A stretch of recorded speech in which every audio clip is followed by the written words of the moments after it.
रुई ही आपल्या आसपास सहज दिसणारी पण अत्यंत वैशिष्ट्यपूर्ण अशी एक औषधी आणि धार्मिक महत्त्व असलेली वनस्पती आहे. पडीक, कोरड्या आणि वृक्ष जमिनीतही सहज वाढणारे हे झुडूप महाराष्ट्रात अनेक ठिकाणी आढळते. रुईचे शास्त्रीय नाव कॅलोट्रोपिस गिगॅन्टी असून तिच्या काही प्रकारांमध्ये कॅलोट्रोपिस प्रोसेरा ही जातही विशेष प्रसिद्ध आहे. ही वनस्पती साधारणपणे 2 ते 4 मीटर उंच वाढते. तिच्या खोडावर आणि पानांवर मऊ पांढरट लव असते. पाने जाड, लंबगोलाकार आणि वडाच्या पानांसारखी दिसतात. रुईचे पान किंवा फांदी तोडल्यावर त्यातून दुधासारखा पांढरा चीक बाहेर पडतो.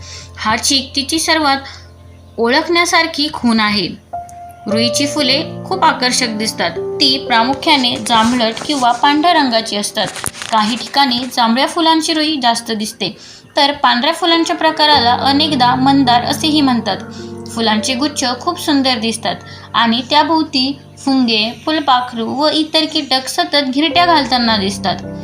रुईचे फळ पिकल्यावर फुटते आणि त्यातून कापसासारखे मऊ हलके तंतू बाहेर पडतात. या तंतूंना बियांसोबत जोडलेले नरम केस असतात, त्यामुळे बिया वाऱ्याने दूरवर पसरतात. पूर्वी या तंतूंचा उपयोग उशा आणि गाद्या भरण्यासाठी केला जात असे. औषधी दृष्टीने रुईला आयुर्वेदात विशेष स्थान आहे. तिच्या मुळाची साल, पाने आणि चीक यांचा पारंपरिक उपचारांमध्ये वापर केला जातो. उदाहरणार्थ, रुईची पाने तूप किंवा एरंडेल तेल लावून गरम करून छातीवर किंवा पाठीवर बांधल्यास शेकासारखा उपयोग होतो आणि श्वसनास आराम मिळतो, असे पारंपरिक मानले जाते. काही लोक काटा किंवा बारीक कास त्वचेत गेल्यास रुईचा चीक बाहेरून लावतात. पण इथे एक महत्त्वाची गोष्ट लक्षात ठेवायला हवी. रुई ही विषारी वनस्पती आहे. तिचा चीक त्वचेवर लागल्यास जळजळ, दाह किंवा फोड येऊ शकतात. चुकून तोंडात गेल्यास त्रास, उलट्या किंवा जुलाब होऊ शकतात. त्यामुळे रुईचा कोणताही भाग डॉक्टर किंवा आयुर्वेद तज्ज्ञांच्या सल्ल्याशिवाय सेवन करू नये. धार्मिक दृष्टिकोनातूनही रुईचे महत्त्व मोठे आहे. अनेक ठिकाणी रुईची फुले हनुमानाला अर्पण केली जातात. श्रावण महिन्यात किंवा काही पूजांमध्ये रुईच्या फुलांच्या माळांचा उपयोग केला जातो.